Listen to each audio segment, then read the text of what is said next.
Bon les roommates, ça y est, le couperet est tombé, la sentence a été prononcée pour ce qui est de la Death Guard, des chevaliers impériaux et des chevaliers du chaos. On va devoir en parler puisque la nouvelle est toute fraîche. Salut les roommates, ici c'est Félix, vous êtes dans la Wargame Room. On se retrouve aujourd'hui pour une vidéo un peu spéciale puisque la nouvelle vient de tomber, une réévaluation des coups en points de 3 armées, les 3 armées qui étaient actuellement les plus fortes du jeu et les plus répandues en termes de taux de victoire. J'ai nommé donc la Death Guard, les Imperial Knights et les Chaos Knights. Évidemment Zelda, tu choisis ton meilleur moment pour venir m'emmerder. Avant d'aller plus loin, comme d'habitude, je vous invite à vous abonner à la chaîne si ça n'est pas déjà le cas, à mettre le petit pouce bleu sous la vidéo, à me dire ce que vous avez pensé de ces mises à jour des coups en points, puisque vous pouvez les retrouver sur Warhammer Community, je vous mets le lien dans la description, le document est à disposition. À savoir que la data slate a elle aussi été rééditée, du moins redatée à la date d'aujourd'hui. Maintenant, je n'ai vu aucun changement, alors je l'ai très vite survolé parce que la news est vraiment toute fraîche. N'hésitez pas à me dire dans les commentaires si j'ai oublié quelque chose, mais il semblerait qu'il n'y ait pas de changement sur la data slate. Maintenant, je n'exclus pas le fait qu'il y en ait une normalement au début du mois de septembre, même si je trouve ça assez curieux que Games Workshop, par 2 fois, revalide une data slate dans laquelle il n'y a aucun changement. Donc, je ne peux pas être sûr à 100% qu'il y aura en effet des changements au niveau de cette data slate au mois de septembre, mais je peux pas non plus affirmer que ça sera pas le cas. Donc écoutez, qui vivra verra. Pour le moment en tout cas, on va parler de la Death Guard, de l'Imperial Knight et du Chaos Knight, puisque pour rappel, ce sont les factions qui ont vraiment beaucoup performé ces derniers mois, et il est de bon ton de dire qu'elles nécessitent certains nerfs, certaines remises en question au niveau des coups en points ou de leurs règles. N'en déplaise à ceux qui les trouvent très très bien comme ça et qui trouvent que tout le monde chiale pour rien. Les grincheux, je vous invite à me montrer votre mécontentement dans les commentaires.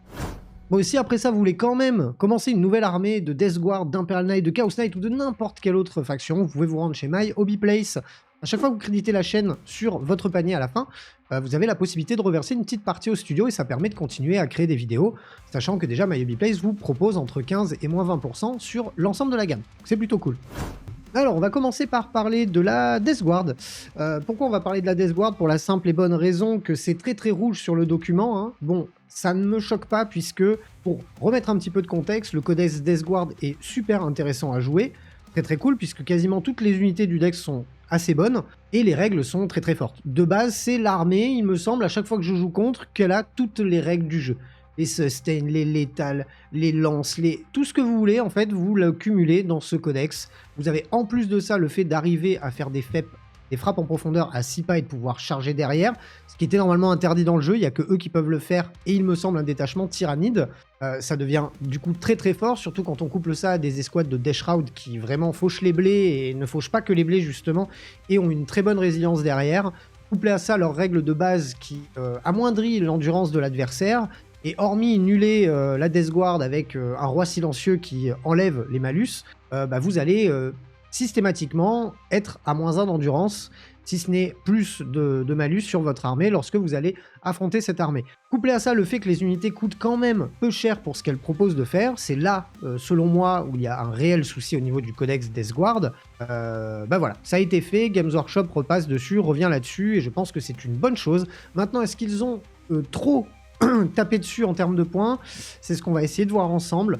Le Biologus Putrifier va prendre 15 points, ce qui me paraît totalement logique. Un personnage à 45 points qui fait tout ce qu'il fait, ça n'était pas, selon moi, logique par rapport aux autres coups en points des autres personnages, des autres factions.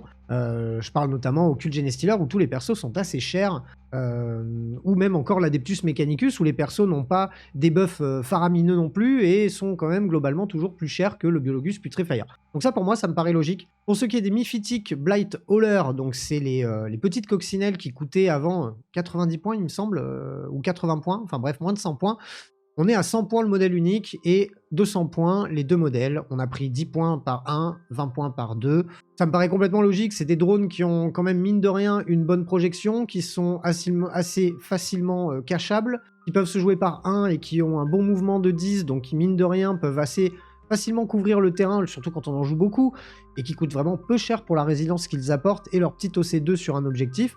C'est systématiquement le genre d'unité dans lesquelles on va devoir mettre énormément de ressources pour pouvoir les tomber, en tout cas beaucoup plus de ressources que le coût en points qu'elles coûtent. Donc ça me paraît logique que ça ait été augmenté à ce niveau-là. Le Plagueburst Scroller, quant à lui, prend 15 points, il passe donc à 210 points, ça me paraît assez honnête aussi, on est sur un des derniers, je trouve, véhicules qui est vraiment jouable en tir sans ligne de vue. En plus de ça, il peut même être équipé de lance-flammes qui sont pas déconnants du tout. C'est un très bon char qui va très très bien faire votre backline. Et quand on voit le coup en point de certains autres chars qui n'ont pas autant de capacité que lui, ça c'est logique qu'il ait augmenté de 15 points. Je trouve pas ça trop, en tout cas. Les Poxwalkers ont monté de 5 points par 10 figurines. Pas de changement global. Les Poxwalkers dans un certain détachement, lorsqu'on les fait devenir sticky objectifs et qu'en plus de ça ils sont infiltration, ça devient vraiment super difficile de jouer contre, dans le sens où ok, hein, c'est de la marmaille et ça va partir très très vite. Mais si dès le tour 1, vous êtes déjà en infiltration sur quasiment tous les objectifs de la map, que en plus vous êtes Deathguard et que vous avez le tour 1, et que du coup vous allez pouvoir les rebouger derrière en ayant stické tous les objectifs de la map, et screener et aller les balancer directement dans votre adversaire, notre adversaire va devoir gérer un pack de 30 figurines, enfin 3 packs de 10 figurines, pour moins de 200 points, ce qui est très embêtant, et encore une fois, là aussi, il va systématiquement devoir mettre plus de ressources dedans pour les sortir. Et en plus de ça, il va devoir essayer de récupérer les objets derrière. Donc ça vous permet vraiment, je trouve, de prendre l'avantage sur votre adversaire, surtout quand vous avez le T1, et ça, dès le début de la partie.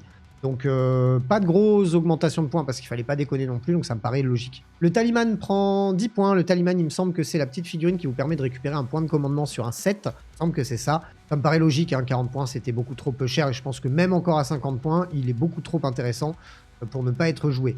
Typhus, je vais même pas en parler, enfin je vais en parler très brièvement. Typhus, pour ce qu'il fait, la résilience qu'il a et les patates qu'il met, le fait qu'il soit monté à 100 points est déjà encore, je trouve, trop peu cher par rapport à d'autres figurines et personnages uniques qui n'ont pas du tout les capacités qu'a Typhus. Bon, à 90 points, c'était vraiment n'importe quoi, donc c'est logique qu'il ait fait monter à 100 points. Maintenant, j'aurais peut-être un petit peu plus tapé dessus. Maintenant, faudra voir ce que ça va donner avec toutes les autres unités qui ont augmenté en coût en points, pour voir si vraiment, on le sortira plus. Les Deathshroud Terminator ont pris 20 points par 3 et 20 points par 6. 160, on est sur un multiple parfait, donc 160 les 3 figurines, 320 points les 6 modèles. C'est l'unité qui, je trouve, est la plus forte, enfin en tout cas la plus impactante du codex Deathguard, et ça me paraît totalement logique quand on la compare un petit peu à ses frères, pas ses frères, mais ses cousins éloignés, Octolier par exemple en World Eaters, qui coûtent très cher et qui n'ont pas la létalité, et surtout pas du tout la même résilience que les Deathshroud, et encore moins leur capacité de fait pas 6 avec dans l'aura de contagion, etc. Vous commencez à avoir l'habitude, on le voit partout. Ça me paraît totalement justifié que le pack de Deathshroud prenne 20 points. On en voit 3 systématiquement dans quasiment toutes les listes. Ça me paraît totalement logique. Les drones ont pris quant à eux 10 points pour le Fétide et 20 points pour celui qui a le Blight Launcher. Ça me paraît logique là aussi pour les mêmes raisons que le Miphitic. Ce sont des figurines qui, pour le coup en points, ont une datasheet vraiment ultra intéressante. On a une très bonne résilience, on a un bon mouvement. C'est des figurines qui, mine de rien, ont aussi un impact, que ce soit au tir, soit au corps à corps pour certains, et qui, en plus de ça, vont très bien se poser sur les objectifs et très facilement se cacher, et demander systématiquement à votre adversaire de faire beaucoup plus d'efforts que vous pour pouvoir les sortir. Et c'est un problème quand on doit mettre des fois 500, voire plus de points d'armée sur une figurine que votre adversaire joue en 3, voire en 6 exemplaires, selon les modèles, donc ça me paraît totalement logique là aussi. Le Lord of Contagion qui accompagnait très très bien les Deathshroud, qui les rendait ultra fumax, puisque je crois qu'il leur donne Lens et Sustain, enfin bref, il leur donne plein de bonus qui sont très très forts.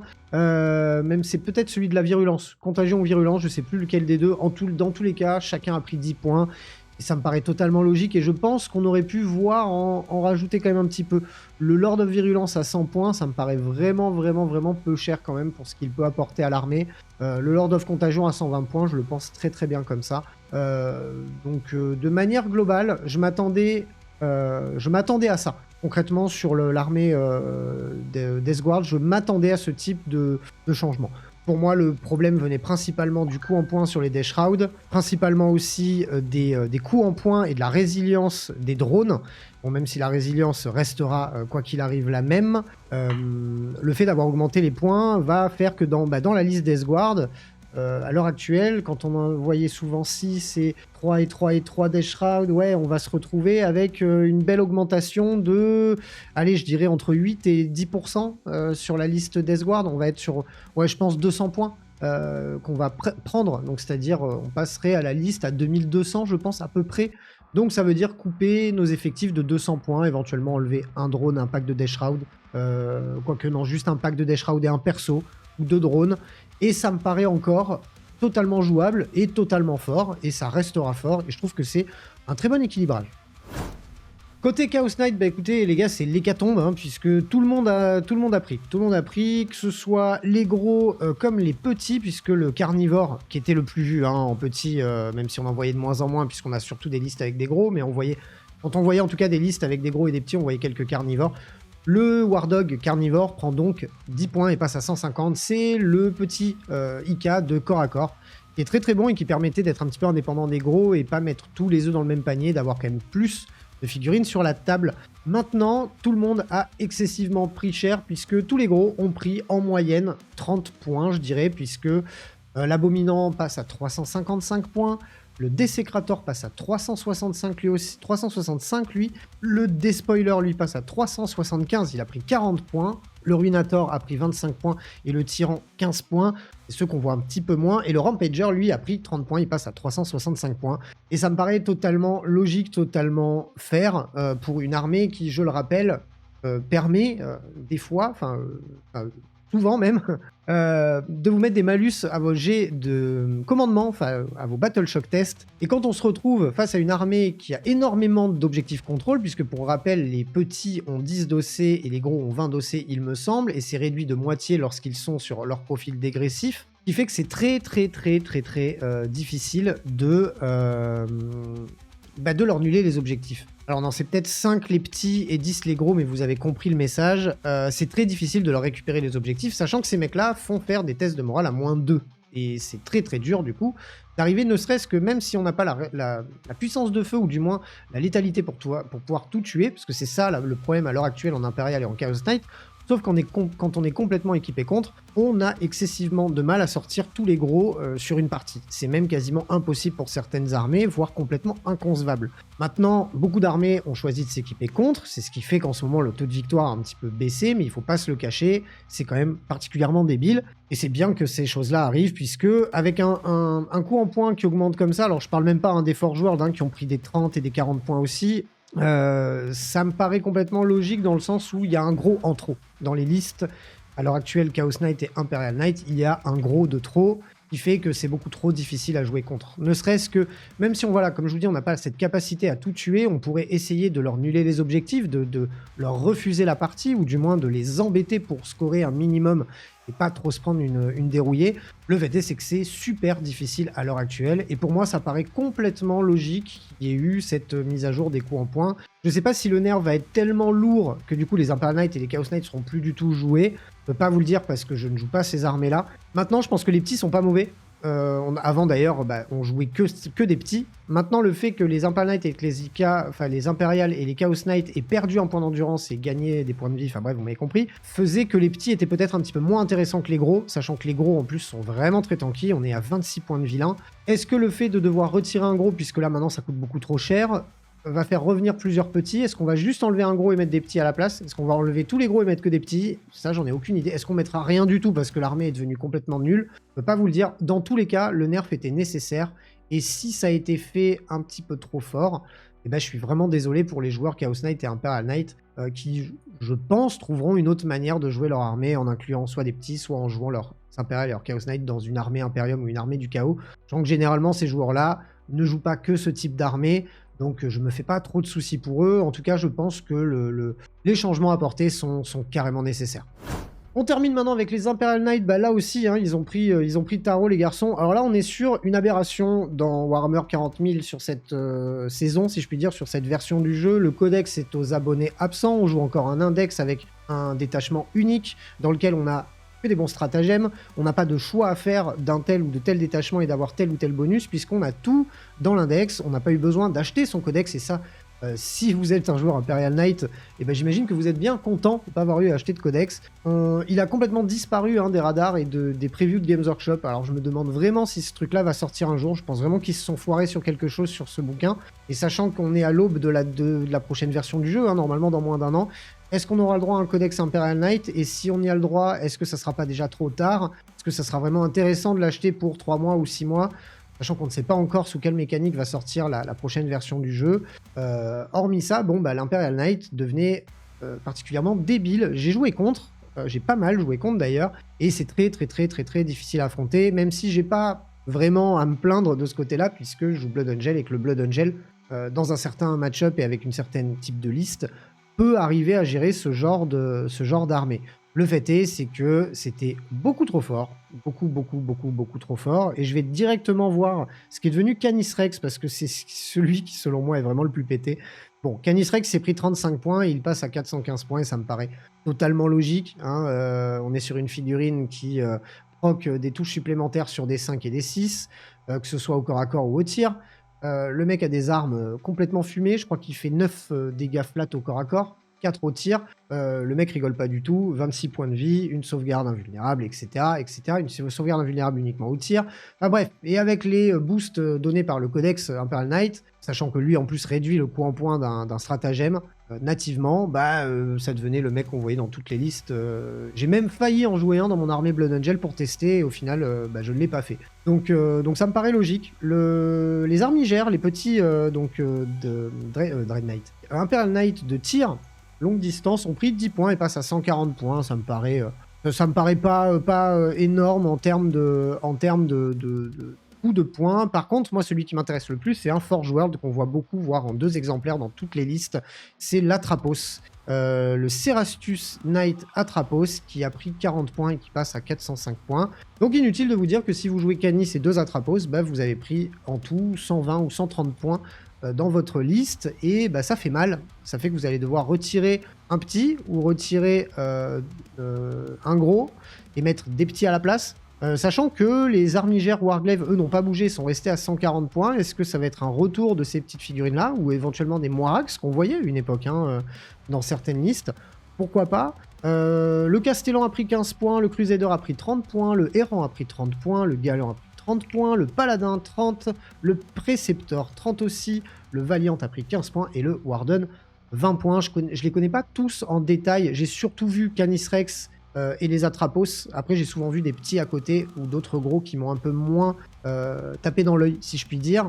C'est là aussi, tout comme le Chaos Knight et le Death Guard, je pense que c'est voulu, hein, je pense que c'est nécessaire pour que l'armée soit moins forte et qu'on ait moins besoin de s'équiper contre. Et je pense qu'on en verra peut-être un petit peu moins, ou du moins la même liste. Est-ce qu'on va revoir là aussi un retour des petits knights pour pallier au fait que les gros aient pris très cher en coup en point? Je pense que quoi qu'il arrive, en termes de règles, le Canis Rex et les Atrapos restent de très bonnes figurines. Maintenant, est-ce qu'on arrivera encore à les jouer à ces coups en point? Ça reste à voir.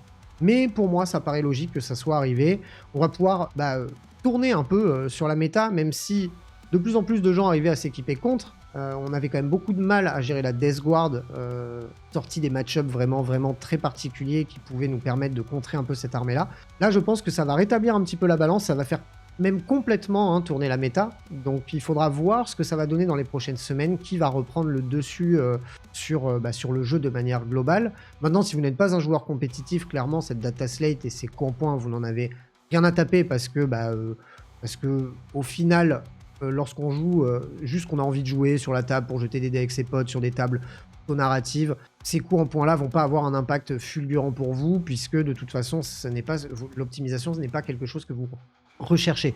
Là on parle vraiment de personnes qui vont jouer en jeu égal ou en compétition et qui vont avoir besoin de ces normes là pour pouvoir optimiser au maximum, pour pouvoir prendre le dessus sur leurs adversaires dans la stratégie, la convivialité et la bonne humeur. Donc ceci s'adresse surtout aux joueurs un petit peu plus aguerris, ou du moins ceux qui ont envie de pousser le concept jusqu'à de l'optimisation, et pas juste prendre juste un gros kiff avec ses potes en faisant une petite partie narrative de temps en temps. Donc ça vous concerne pas directement. Je pense que quoi qu'il arrive, c'était une bonne chose que Games le fasse.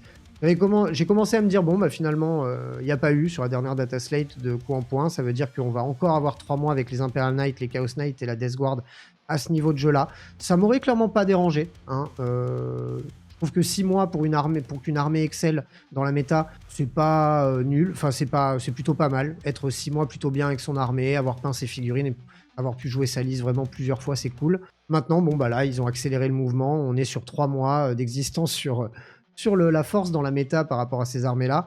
On va voir où est-ce qu'elles vont se situer à l'avenir. J'ai pas trop de soucis à me faire au niveau... Je me fais pas trop de soucis pour la Death Guard, parce qu'il y a quand même des mécaniques qui sont très très bonnes. Le codex reste très très bien écrit. Pas très bien écrit, pardon, mais très complet. On a toutes les règles du jeu dans ce codex, je le rappelle. Donc ça restera jouable, je pense. Maintenant, pour les Imperial Knights et les Chaos Knights, on a vraiment des grosses mises à jour de coups en point. Il va falloir revoir la copie et voir un petit peu si c'est autant jouable qu'avant. Alors je pense qu'en jeu en équipe, pour notre part, à notre équipe, je pense qu'on va en voir de moins en moins, pour le coup. Déjà qu'on commence à s'équiper contre et que on arrive à les vaincre. Si en plus ils prennent des petites pichenettes en termes de coups en point, je suis pas sûr qu'en jeu en équipe on en verra beaucoup, mais ça c'est encore un autre domaine. J'espère que cette vidéo vous a plu. Si c'est le cas, je vous invite à mettre un petit pouce bleu. On se retrouve très bientôt pour plein d'autres choses. D'ici là, prenez soin de vous. Salut les roommates.